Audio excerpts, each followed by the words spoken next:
बिस्मिल्लाहिर्रहमानिर्रहीम। अस्सलाम वालेकुम वरहमतुल्लाहि वबरकातुहू। हम नब्ज़ के ऊपर बात कर रहे हैं। इससे पहले हमने इखलात देखी, इखलात कहाँ पर पैदा होती हैं वो देखा। हमने देखा कि हमारे जो अरकान हैं वो कौन कौन से हैं, फिर मिजाज जो है वो क्या होता है, मिजाज गैर हकीकी क्या होता है।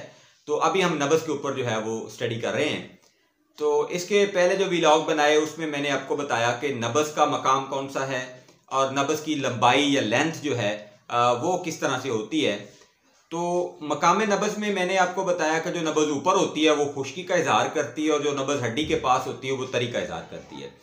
इस तरह से मैंने बताया कि जो लंबाई पे मबनी नब्ज़ होती है यानी 3 उंगलियों पे से ज़्यादा लंबी होती है वो गर्मी का इजहार करती है और जो छोटी नब्ज़ होती है वो सर्दी का इजहार करती है।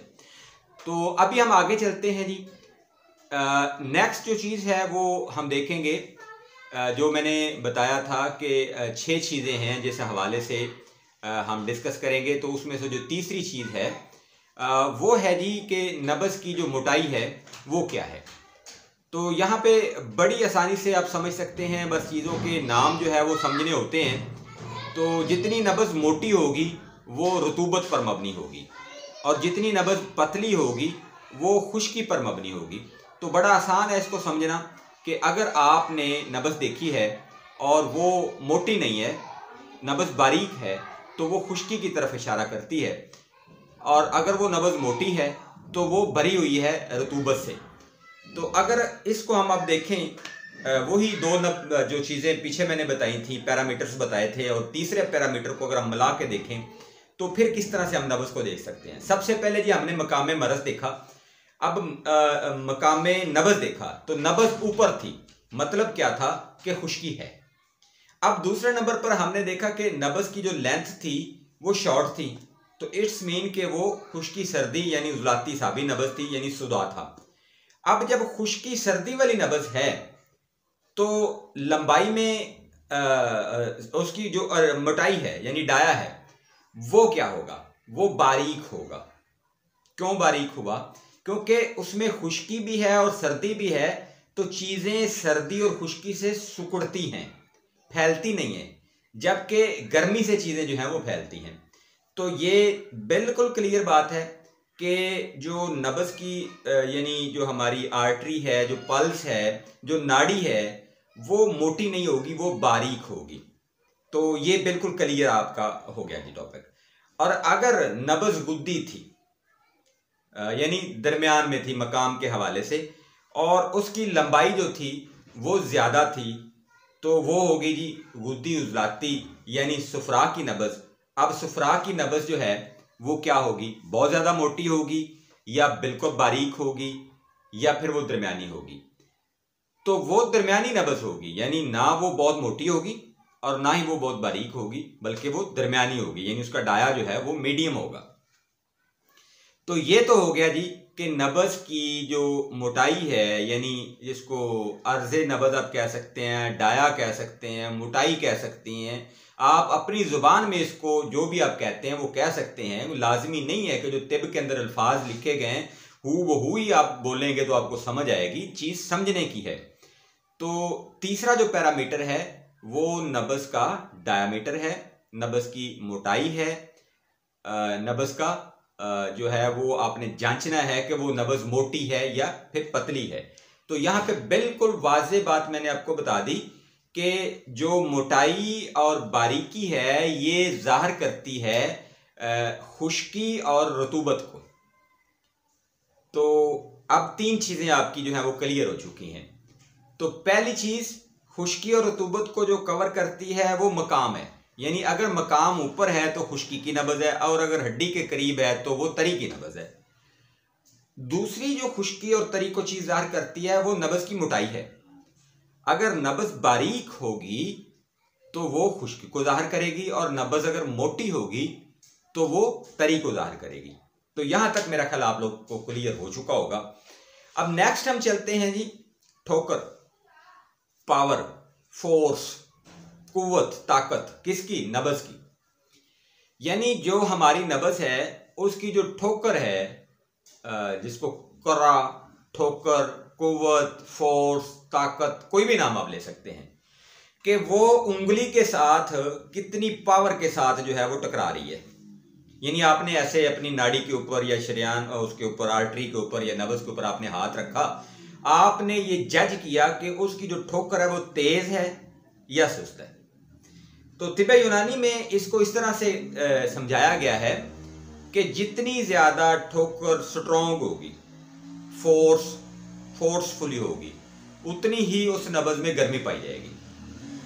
और जितनी वो फोर्सफुली नहीं होगी, स्ट्रॉन्ग नहीं होगी, उसकी कुव्वत नहीं होगी, बिल्कुल वो जो है वो थोड़ी कुव्वत के साथ होगी, बिल्कुल कमज़ोर हम कह सकते हैं कि वो नब्ज की जो ठोकर है वो कमज़ोर होगी, वो नब्ज जो है ना वो सर्दी की नब्ज होगी।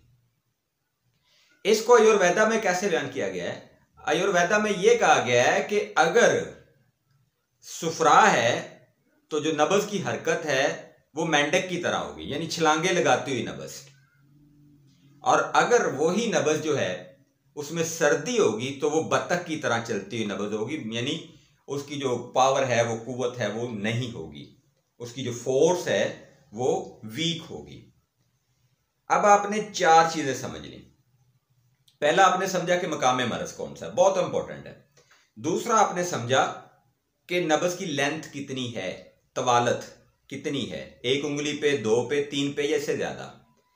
तीसरी चीज आपने समझी कि नब्ज जो है उसकी मोटाई, डाया क्या है।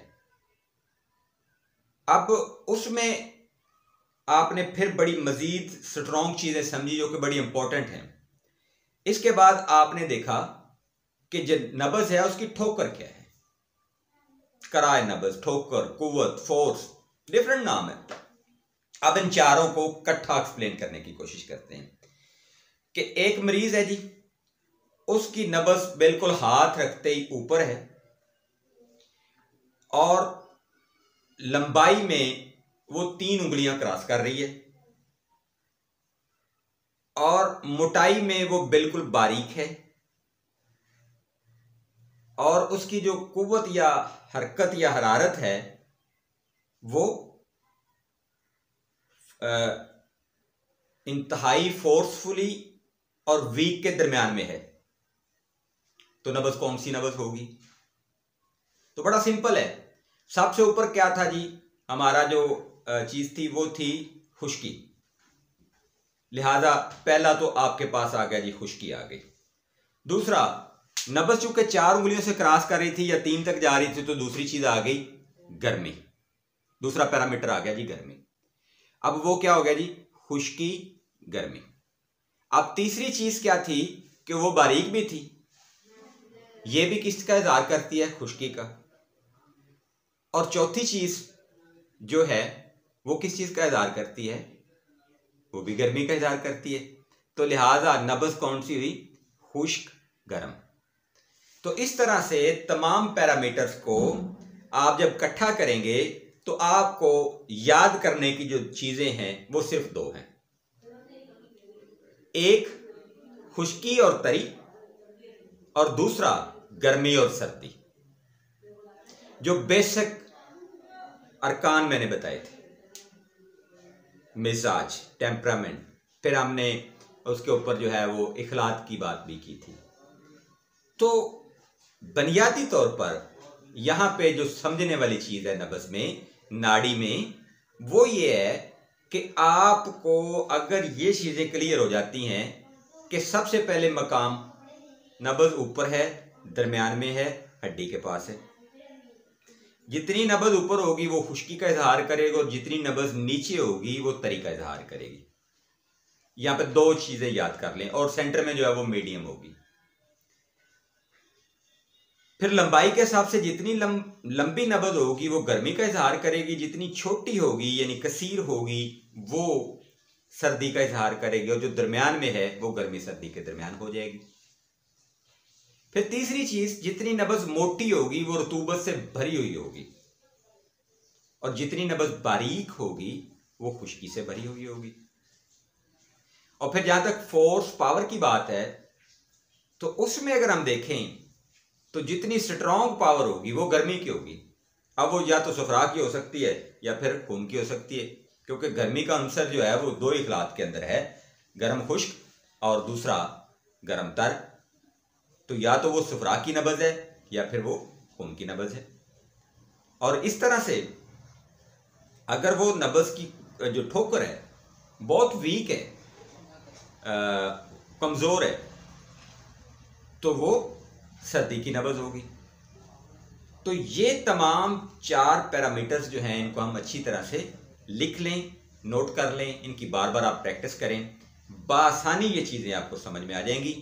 और इंशाल्लाह मैं आगे जो 2 पैरामीटर अभी पल्स के ऊपर रहते हैं वो भी आपको करवा के उसके बाद इसका जो फाइनल कंक्लूजन है वो भी आपके सामने रखूँगा और चंद एक एग्जाम्पल दे के आपको समझाऊँगा कि नब्ज़ अगर ऊपर है या हड्डी के पास है या दरमियान में है, फिर उसकी लंबाई अगर इस तरह से है यानी वो बहुत ज़्यादा तवील है या बिल्कुल छोटी सी है या दरमियान में है, इस तरह से उसकी जो मोटाई या डाया है वो बारीक है या फिर मोटा है या मीडियम है। इस तरह से जो चौथी चीज़ आज हमने कवर की है कि उसकी जो ठोकर है वो फोर्सफुली है, स्ट्रॉन्ग है या फिर वीक है। ये सारी चीज़ें हम इंशाल्लाह डिस्कस करेंगे और 1 बाय 1 आप लोगों के ये चीज़ें मैं सामने रखूँगा और आपको अच्छी तरह से इसकी समझ आ जाएगी। और मैं यहाँ पे एक और बात अर्ज़ करना चाहता हूँ, वो ये है कि तमाम तिबिया कॉलेजेस पूरे पाकिस्तान के मेरी वीडियोस को मेरी इजाज़त से लगा सकते हैं, अपने अपने जो प्लेटफॉर्म्स आपके हैं, और जल्द इंशाल्लाह चंद तिबिया कॉलेजेस के प्लेटफॉर्म से भी मैं आपको वीडियो लेक्चर्स जो है वो दूंगा।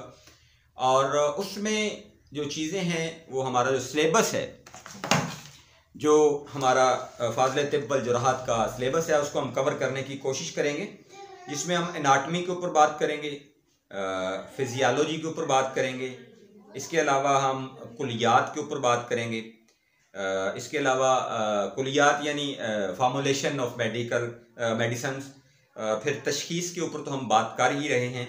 इसके हवाले से भी इंशाल्लाह आपको एज़ पर बुक आपको तमाम जो वो टॉपिक्स हैं वो इंशाल्लाह क्लियर करवाए जाएंगे। मेडिकेशन और ट्रीटमेंट जिसको मालजात कहा जाता है उसके ऊपर भी इंशाल्लाह बात करेंगे। इसके अलावा जो खुसूसी अमराज हैं, इमराज निस्वां, उसके ऊपर भी इंशाल्लाह बात करेंगे। बच्चों के इमराज इत्फाल के ऊपर भी और जिनसी अमराज के ऊपर भी हम इंशाल्लाह बात करेंगे। तो ये मेरी कोशिश है इंशाल्लाह कि तिबिया कॉलेजेस के जितने भी हमारे सिलेबस पढ़ाए जाते हैं उनके अंदर जो जो भी सब्जेक्ट हैं उन सारे सब्जेक्ट को कवर किया जाए, ताकि हमारे जो इत्तबा, हुक्मा, तालब इल्म, प्रैक्टिशनर और जो तिबिया कॉलेजेस के लोग हैं वो इससे फ़ायदा उठाएं। इंशाल्लाह आप लोगों के सामने हाज़िर होता रहूँगा। दुआ कीजिए अल्लाह पाक सबको तंदुरुस्ती सेहत अता फरमाए। मुझे अपनी दुआ में याद रखिएगा, अपना बहुत सारा ख्याल रखिएगा। फ़ी मानिल्लाह, अल्लाह हाफ़िज़।